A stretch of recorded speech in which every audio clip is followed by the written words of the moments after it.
The X-Zone Radio Show with Rob McConnell is largely an opinion talk show.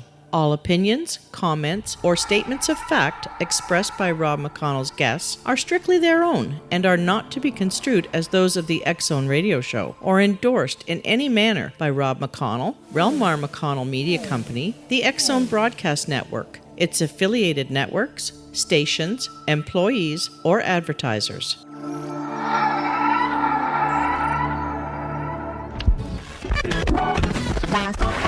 All Hit Radio.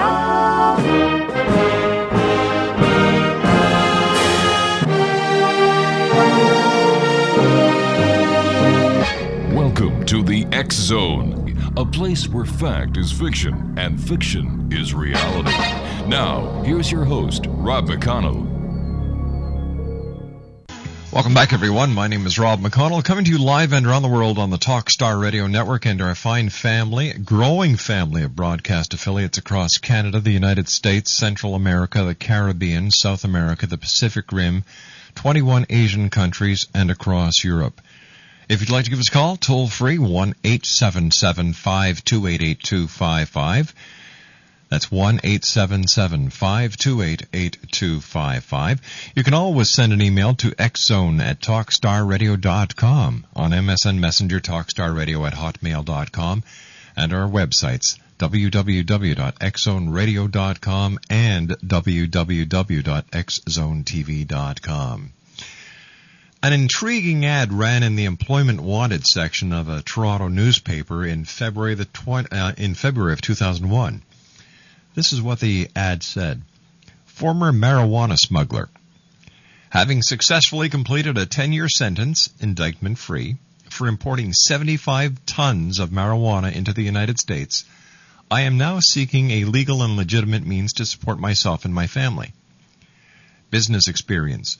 Owned and operated a successful fishing business, multi-vessel, one airplane, one island and processing facility, simultaneously owned and operated a fleet of tractor-trailer trucks conducting business in the western United States. During this time, I also participated in the executive-level management of 120 people worldwide in a successful pot smuggling venue and revenue in excess of $100 million U.S. annually. Now, among the advertiser's references was the U.S. District Attorney who was responsible for his arrest in 1990 and who had reminded the trial judge that the offense could carry the death penalty.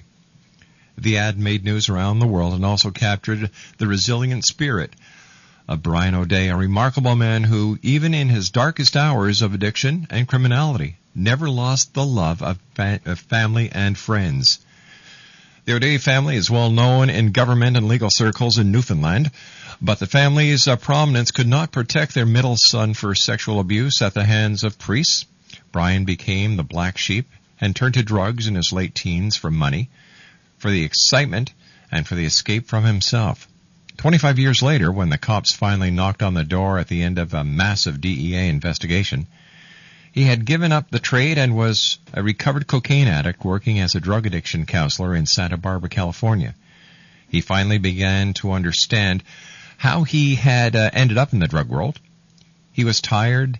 He was tried and sentenced to 10 years to be served at Terminal Island Federal Prison in Los Angeles Harbor. When I come back from this 2-minute commercial break, Brian O'Day is my special guest here. We're going to be talking about his book that is just sweeping the nation, entitled High. My name is Rob McConnell. This is the X-Zone, live and around the world on the Talkstar Radio Network from our studios in Hamilton, Ontario, Canada.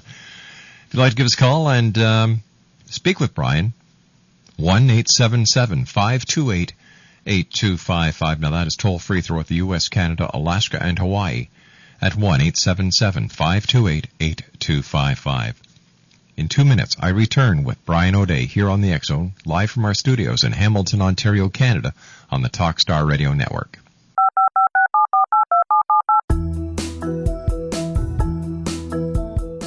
Did you know that when you're on the road with limited data or Wi-Fi, you can still listen to the X-Zone Radio Show with Rob McConnell, The Science of Magic with Gwilda Wiyaka, X-1, Dimension X, Space Patrol, and every minute of the X-Zone broadcast network by calling 213-401-0080, courtesy of Audio Now. No smartphone, app, or internet needed. It saves your data plan and it's free if you have unlimited minutes. Call 213-401-0080 to listen on any phone, anytime, anywhere. Remember 213-401-0080 for the best of the paranormal, parapsychology, and sci-fi radio programming anywhere, 24/7, 365. Hi everyone, Rob McConnell here, and I wanted to spend a moment on internet streaming. Everybody has heard about internet streaming, but not many know much about it. Did you know the internet streams just about everything? Movies, From new releases to old classics. TV shows, Almost every show, every episode, and much more. But the question has always been, how do you do it? Well now, thanks to the folks at 123 Ready TV, I have the answer for you. They have developed a simple program app, 123 Ready TV, that you install on your Windows PC, Android smartphone, or Android tablet that can have you streaming like a pro in less than 5 minutes. You truly won't believe how much is available or how easy it is to do until you try. And for a one-time cost of only $19.99, this product is a real winner. To learn more about 123 Ready TV, visit our website at www.xzbn.net. From the pages of the Chicago Tribune to TV on Oprah, and this coming week on CNN, Brian O'Day is making the circuit. His book entitled High is destined to be one of the greatest success stories in the world of literature, I believe, in the year 2009, and I'm sure beyond. It's a story of success. It's a story of torture. It's a story of abuse. It's a story of imprisonment. It's a story of business. It's a story that only one man can really tell, and that's my guest this hour, Brian O'Day. Brian, always great talking to you. Thank you very much for joining us, and congratulations on your book and the wonderful work that you're doing. Thanks, Rob. It's great to be with you, and it's great to talk with you once again. Tell me, Brian, in the prologue to your book, you tell a story about your first day at Catholic boys' school. How do you think that this event affected you as a little boy? Well, it affected me as a little boy, and it affected me as a middle boy. It affected me as a young man and as an adult. And it's impacted the entire direction and thrust of my life. And this is how that works. When I was 11, I was abused by a Christian brother at my school, and that went on for a couple of years. And I was raised a Catholic, mm-hmm. and so as a Catholic, we were taught that to entertain a thought of sex beyond its coming and going, to linger on it for even a moment, was a mortal sin, punishable by eternity in hell. And so after that incident, I came out of that brother's office begging God not to kill me, because, you see, I knew then that God was going to kill me and put me in hell forever. Oh, my gosh. And so this 11-year-old boy began a negotiation with this frightening God for years in the hope that he wouldn't be swept up and put to hell. And so, you know, I tell kids when I speak to kids in school, which I do so often on the consequences of choice, that the worst thing that happened that day was actually not what happened, but what did not happen. And what did not happen is this: I told nobody about it. And so it became a secret. And, you know, I've been to a lot of meetings where I'm told that I'm as sick as the secrets I keep. Well, I became pretty sick very young. And I carried that sickness with me through much of my life. And secrets are islands. They isolate one. And in order to stay isolated, one has to build lies around those secrets to keep them intact. Those lies act as walls that keep one imprisoned in the lie. Mm-hmm.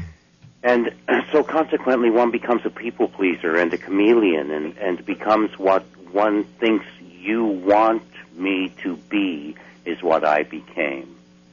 And so in that God-negotiating mind, it was a horrible place to be. And for a person like that, when that person discovers there are things that can actually alter one's consciousness, take one out of that mind, then one's very ripe for that. And I was very ripe for that.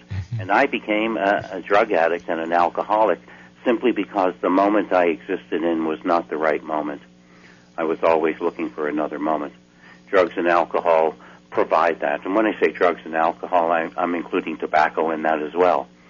And if people don't think that tobacco has anything to do with feeling, then stop smoking for a minute if you smoke and tell me how you feel when you want one. It's a mind-altering substance, and it's a consciousness-altering substance. It's a horrible substance as well. Brian,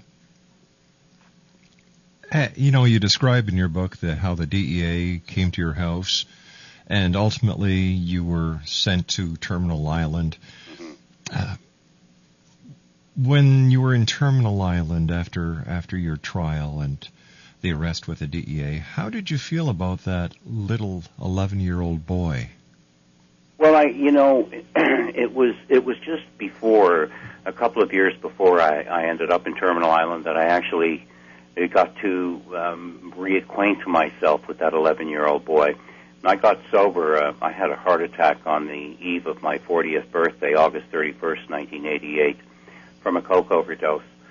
My first sober day was my 40th birthday, and I'm delighted to say that I have not needed to do coke since that day. And good for you, pal. Thank you. So, but I must thank everybody else who's participated in my sobriety. But that, so in getting sober, I did a tracking of my life. I looked back to see where I came from and how did I end up where I was. And the track led right to there. It led to that moment, to that time, to that incident. And while I don't blame the individual because that individual was sick in his own way, that incident was the delineating factor that put me on a tangent off my track. And so it took me quite a while. It took 29 years for me to get to be reacquainted with that boy. And so by the time I got to go to Terminal Island, I'd done quite a bit of self-work. And so I got there, I was only frightened of what I had seen on television about American prisons. I was as frightened as you or anybody who knew nothing about prisons other than watching movies like American Me or some such movie. And so everything that I imagined was actually there, and even more frightening when I saw it for real. But Mark Twain said 99% of the battles I fought never took place. Well, that's what happened with me. I was fighting all these battles in my mind, all these imaginary battles with all these vicious, evil characters that I was surrounded by, thinking for many minutes that I wasn't one of them. But of course I was one of them. I was there, and there were others there just like me. Anyway, what I realized is if I would write down everything that was racing through my mind, if I could write down everything I heard and saw happening around me, I could put some shape on these ghosts that were haunting me and frightening me. And once you put shape on the ghost, it's not quite as frightening as the formless ghost. And so that's what I did, and I started writing, and it was, I didn't write intending to write, "Hi, Confessions of an International Drug Smuggler." I wrote to save my life, and I wrote to share with my friends on the outside who supported me what was going on inside there. And ultimately what happened, Rob, was in the writing of that, I decided to track my life and to lay out in a chronological order stories from my life that I thought resulted in my having that prison as my address. And so I started to write these stories in between my journal, my prison diary entries, and it eventually became what you have there, that book that is being published on the 5th of May by Other Press in New York and will be available in all the bookstores in the United States. So, there's a shameless plug. It's nothing shameless, friend. Nothing shameless there at all. Tell me, Brian, what inspired you to put that ad in the Toronto newspaper that I read to the X Zone Nation when we started this segment? A good kick in the ass, excuse me. My wife, one day, we'd been struggling in that 2001, and what little money I had lost in various deals on the market and the stock market. And one day my wife said to me, "Brian, you have got to get a job." And I said, "Susanna, who is going to hire me?" And I have no experience in the real world. All my adult experience was in the dope world. It's in the pot smuggling business primarily. And she said, "Do you mean to tell me that you managed to pull off importing 75 tons of pot from Southeast Asia with a group of other guys, not get caught while the DEA was watching what you were doing, and still pull it off, and you don't have any transferable skills? I don't believe it for a minute. Why don't you sit down and write out what you think you're able to bring to anything that you would want to do?" So I said, okay. So I sat down and wrote what basically became that ad. And as I looked at it, I said to Susanna, "Yeah, I'm going to rush right over to Bear Stearns and get a job as a broker with them with this resume." We had a chuckle about that.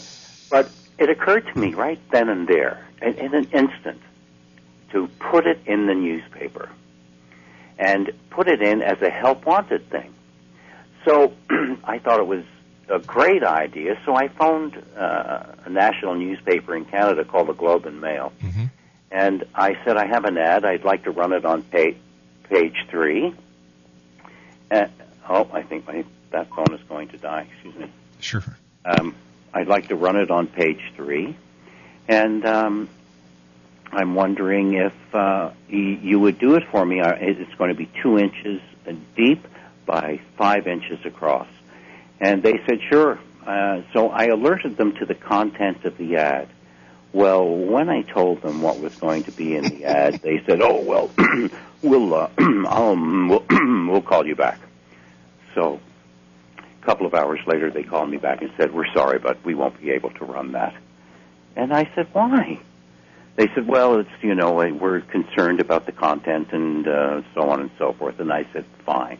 So I called another national newspaper in Canada, the National Post.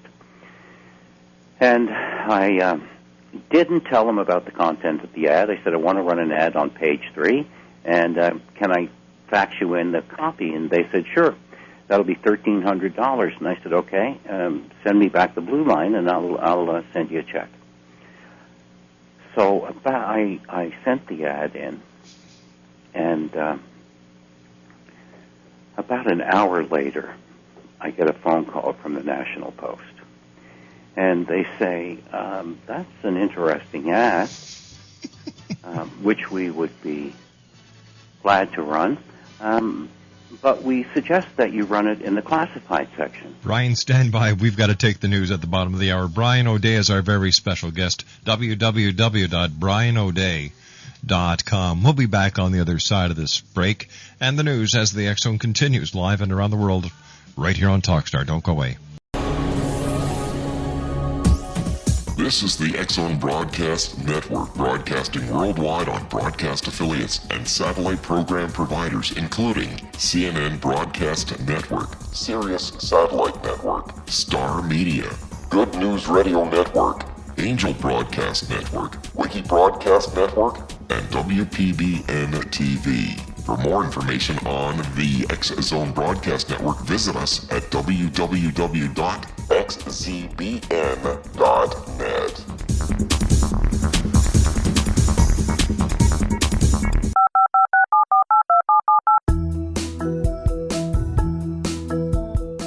Did you know that when you're on the road with limited data or Wi-Fi, you can still listen to the X Zone Radio Show with Rob McConnell, The Science of Magic with Gwilda Wiyaka, X-1, Dimension X, Space Patrol, and every minute of the X Zone Broadcast Network by calling 213-401-0080, courtesy of Audio Now. No smartphone, app, or internet needed. It saves your data plan, and it's free if you have unlimited minutes.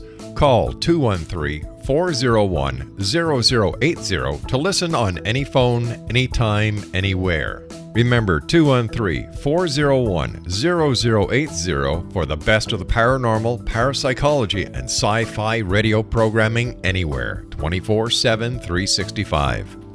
Hi everyone, Rob McConnell here, and I wanted to spend a moment on internet streaming. Everybody has heard about internet streaming, but not many know much about it. Did you know the internet streams just about everything? Movies, From new releases to old classics. TV shows, Almost every show, every episode, and much more. But the question has always been, how do you do it? Well now, thanks to the folks at 123 Ready TV, I have the answer for you. They have developed a simple program app, 123 Ready TV, that you install on your Windows PC, Android smartphone, or Android tablet that can have you streaming like a pro in less than 5 minutes. You truly won't believe how much is available or how easy it is to do until you try. And for a one-time cost of only $19.99, this product is a real winner. To learn more about 123 Ready TV, visit our website at www.xzbn.net. Brian O'Day is our very special guest this hour, Exonation. www.brianodea.com. That's BRIANODEA.com. And he is the author of Hi, Confessions of a Pot Smuggler. Now, before we went to the commercial break, Brian, with the news, we were talking about how you submitted that ad to the Globe and Mail, and they basically said, they got cold feet. But you submitted it to the National Post, and the Post suggested that you put the ad in the classifieds instead of the page 3. Right. They said for the same money, $1,300, I'd get it for a full week in the classified. And I said, yeah, but you know, page 3 is the page in the paper that you open. You look at the paper, you open the front page, and the first thing you see is the middle of page 3, and that's where I wanted it. And they said, Brian, wherever you run that ad, it's going to get read. Do not think about that for 1 second. Believe me, this ad's going to get a lot of attention. And so I agreed after having a chat with them, and then about an hour later I get a call from a reporter at the paper wanting to do a story on me, which ran on the front page of the National Post across the country on the Monday that the ad started to run. And I was on the front page of that paper for Monday, Tuesday, and Wednesday. And that ad created a stir. And this was before things floated around the world really quickly on the Internet like they do today. And yet it did still. And I got 600 responses to that ad. Wow. From all over the world. I got offers to smuggle organs out of the Caribbean to the United States. I got offers to smuggle dope. I got, probably 30 or 40 law enforcement agencies wanting me to come work for them. And on and on. And through it all, I was a guest on a late-night talk show on television. I met a guy, and through that guy, I met another guy. And within a matter of a couple of months, I was producing a television show called Creepy Canada, which is now all around the world as a show called Creepy. Yeah, I've heard about it. Yeah, I guess you have. You were a big part of it, as a matter of fact, if I may say so. Oh, thanks, buddy. So when did you decide to write the book? And here you are. It's the year 2009. This book is going to be released in May again. You've been on Oprah. You've done. I started doing research on on your book earlier tonight, and I found Chicago. I found it's all over the place. You're causing quite a stir. It is. I haven't been on Oprah yet, but we're working on that right now. Oh, I'm sorry. But that's okay. From your mouth to God's ear. Yeah, right. It is. It's my American publishers are doing an exceptionally incredible job in getting the word out there. My publisher, Other Press, and the woman who owns it, Judith Gurevich, she has put so much behind me, Rob. I'm honored, and I'm challenged. And she's got 2 independent freelance publicists and marketers working on it, and an in-house publicist The CEO of the company, Ellen Van Ook, is working on it. It just seems like full time. I wonder, gosh, do they have other books they're publishing? Because they're sure paying a huge amount of attention to me. And through that attention, I've been getting incredible response. And I just got word today, actually, that the Random House, who distributes other presses' titles, has put me in a catalog that they send to freshmen at all the universities in the country as a recommended read for this year. So we're expecting to get a wonderful response from that. And, it's I've got an editorial running in the Los Angeles Times next week. In the New York Post before the 5th of May, I'll have an editorial in there as well. And it just keeps coming. Entertainment Tonight looks like they're interested. It's Tell me, Brian, did you ever think it would take off like this? Well, I just want to make a living, Rob, and I in my wildest dreams it should take off. But in my normal everyday living with my beautiful family, I just, like every other person, my concern is to be able to support them. And anything after that, I've normally given it away. So I don't see that that's going to change much to my wife's chagrin. But my plan is just to make a living, and I hope I'm able to do so through that and through films that I make and television shows that I'm producing. Are you going to be turning your book into a TV show? I'm into a film and a documentary. I've just finished the script with a young man named Kaylee Wilson who did the bulk of the writing, but I wrote it with him. And we hope to shoot a feature film next year. I'm getting interest from people in Los Angeles now, and who knows what's going to happen in the next couple of months as the book starts to make a lot of noise. I think that we'll get ourselves into a position where that script will get taken seriously, and we'll make a movie next year. What was your motivation, Brian, in getting out of the drug business? I had a heart attack from a coke overdose. Ooh. And at this point, I wasn't selling drugs anymore. It had been a year since I'd been in the business, per se, but I had a lot of money and not enough brains and a big habit. And in that, I knocked myself out on the floor, and while I was out, I recollect this. I heard a voice say to me, and it was probably myself speaking to myself, but I heard, "Do you want to live?" And my answer to that was, yes, I did. And the voice said, if you want to live, you have to change everything about your life. And I said, okay, I'll do it. And I came to. And from that point forward, Rob, my whole focus was getting and staying sober. I was presented with a huge number of challenges from that day on. The first thing being my wife leaving me, taking the kids, telling me not to come home, and yet somehow I managed to stay sober. And regardless what was going on, regardless what was falling apart, regardless of the cops knocking on the door and threatening me with 30 to life, I wanted to stay sober more than anything else.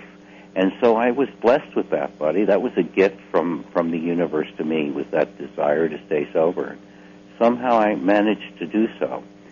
And, my life just keeps getting better and better and better. The only problem in my life today is me. Of course, that's probably been the way most of my life. You've done so much over your life. You've done a concert in Jamaica. You've had hair products, dinosaur bones. Yeah. Yeah, why, how did you get into all these different entrepreneurial endeavors? I was just trying to make a living, I guess, and I'm a person who had difficulty working for other people. Mm-hmm. And so when you have difficulty working for other people and you don't have any particular talent per se, but you're fairly bright, if I may say so, then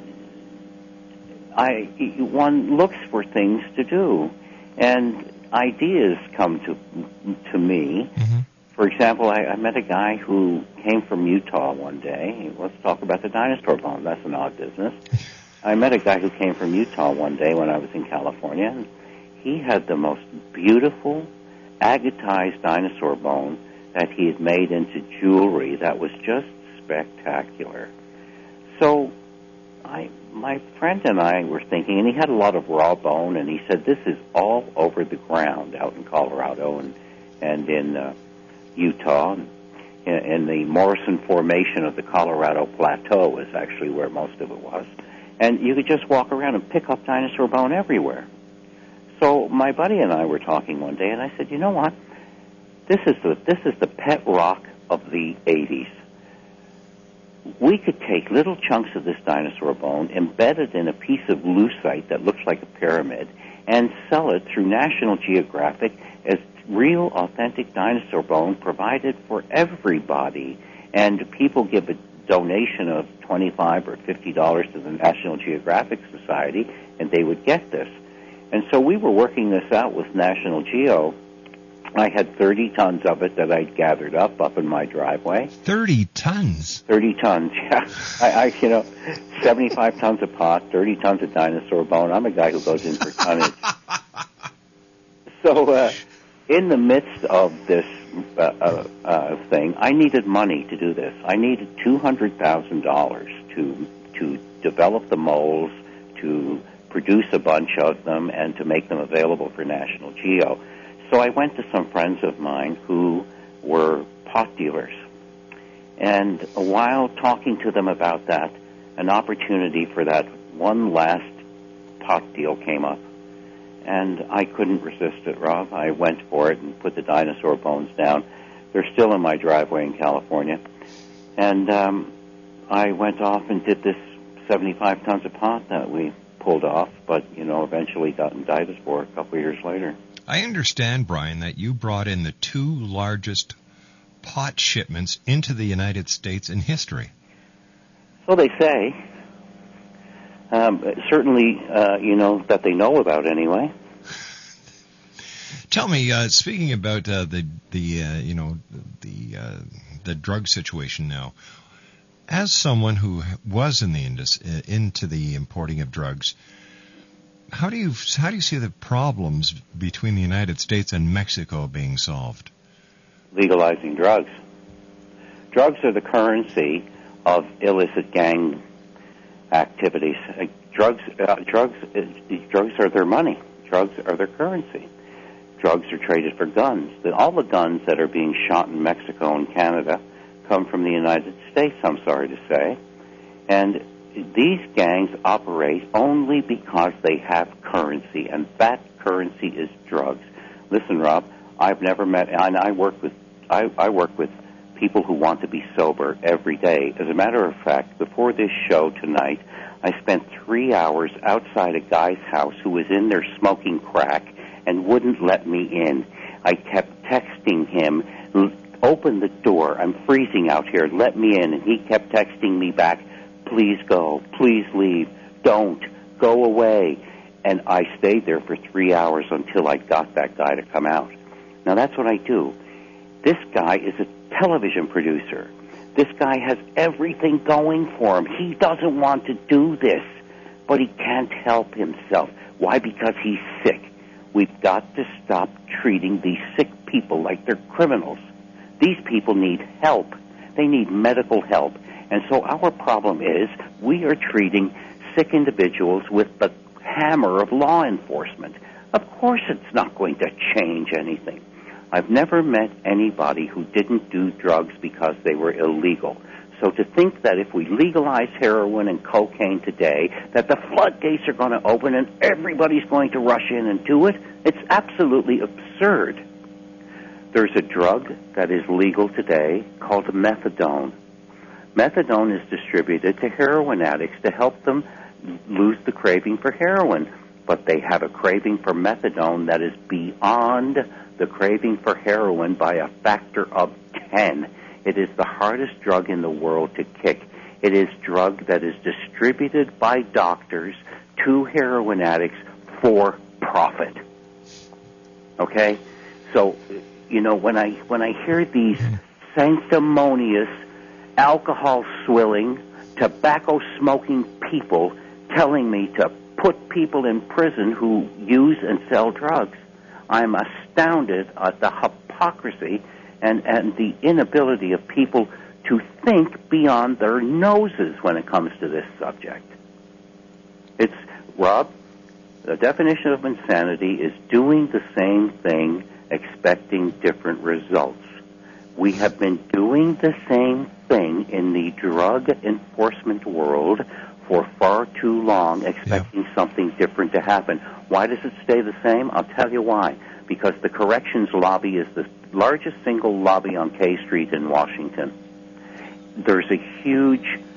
They have a huge stake in things staying the way that they are. There's a lot of money to be made. There's private prisons. Yeah. Look, you want to find $300 billion to put back in the economy this year? I'm going to tell you exactly how to do it in very short order. Do it when we come back from this commercial break, Brian. I will. Brian O'Day is our very special guest. The name of Brian's book is Hi, Confessions of a Pot Smuggler. And his website is www.brianodea.com, BRIANODEA.com. And we'll be back on the other side of this commercial break with Brian O'Day as the X Zone continues live and around the world from our studios in Hamilton, Ontario, Canada on Talkstar.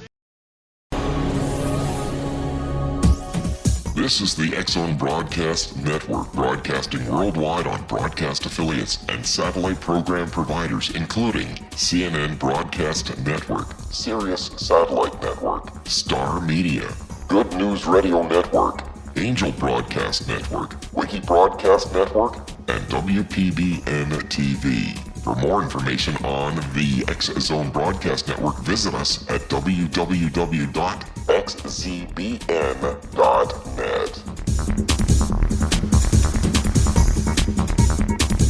Welcome back, everyone. I'd like to take this opportunity of thanking all our guests tonight. Doug Elwell and I discussed Ireland in Mysterious Worlds. Colleen Dietzman and Paul Bowersock joined me to talk about their new book entitled Sing in the Dark, Claim Your Own Shamanic Power Now and in the Coming Age. Hour number 3, we had Douglas James Cottrell, Canada's very own Edgar Casey. And this hour, Brian O'Day. And Brian is the author of Hi, Confessions of a Pot Smuggler. Brian's website is www.brianodea.com. Brian, first of all, congratulations on a great book. I love what you're doing, my friend. It's always a great pleasure having you on the show. But we've got to finish this little story that we had the cliffhanger before we went to the break. Yeah, so $300 billion. Where can you find it? I'll tell you where. In the tobacco world, we lose $100 billion a year in productivity loss due to health issues with tobacco. That's a huge loss. Also, the health costs of tobacco are another $120 billion. Wow. So there's $220 billion if we can just eliminate tobacco from the world in the United States alone. Now, you add into that another $73 billion that is spent on law enforcement on drugs alone. Mm-hmm. And when you legalize drugs, and you have all of a sudden got your hands on $300 billion that you're frittering away. Now, we could then turn around and take a very small portion of that money and direct it towards education and rehabilitation, medical rehabilitation, psychological rehabilitation of those who are having drug difficulty. And I'm telling you, it would be a different world. A world where gangs don't control the neighborhoods near where I live. A world where gangs don't control the borders in our countries, in Mexico, in the United States, in Canada. A world where gangs are their currency has been stripped from them. That's the world I want to live in, Rob. It's because of people like you, your book, your experience, and the warnings that you're giving the public, Brian, that I'm sure one day that is the world that we will all live in. I hope so. Thank you. From your mouth to God's ear. Brian, your book comes out in May. Love to have you back on in the middle of May so we can do an update. And if there's anything we can do for you here, my friend, just give me a call. Thank you so much, Rob. It's always great being with you, buddy. I love you. You're a wonderful guy, and your perseverance, and it's just so great to see you doing it and doing well. Well, I've had people like you teach me how. Yeah, right. Thanks, Rob. Take care, Brian. See you Brian O'Day, www.brianoday.com. I had the great pleasure of working with Brian. He was the executive producer for the Creepy Canada series that is still on Discovery, OLN, and channels around the world. So he started it all. He was Creepy Canada was before all the other paranormal shows, and it was Brian's vision. That's it for tonight, everyone. I'd like to take this opportunity of also thanking my producer at Master Control, Melanie. Thanks, Mel, for keeping us up on those 4 big satellites in the sky, Galaxy 4R, Telstar 7, Aglia 2, and on G3, and, of course, on TalkStarRadio.com, streaming audio. To my wife and senior producer, the lovely Laura Rogers, thank you, sweetheart. To my daughter, Stephanie, our segment producer, thanks, Steffi. And to Rob in Scarborough, thanks, partner, for keeping everybody in hand and in tow and in check at XZoneTV.com. I'll be back tomorrow night at 10 o'clock, and as I always say, take care of each other. And until tomorrow night, always keep your eyes to the sky and your heart to the Lord.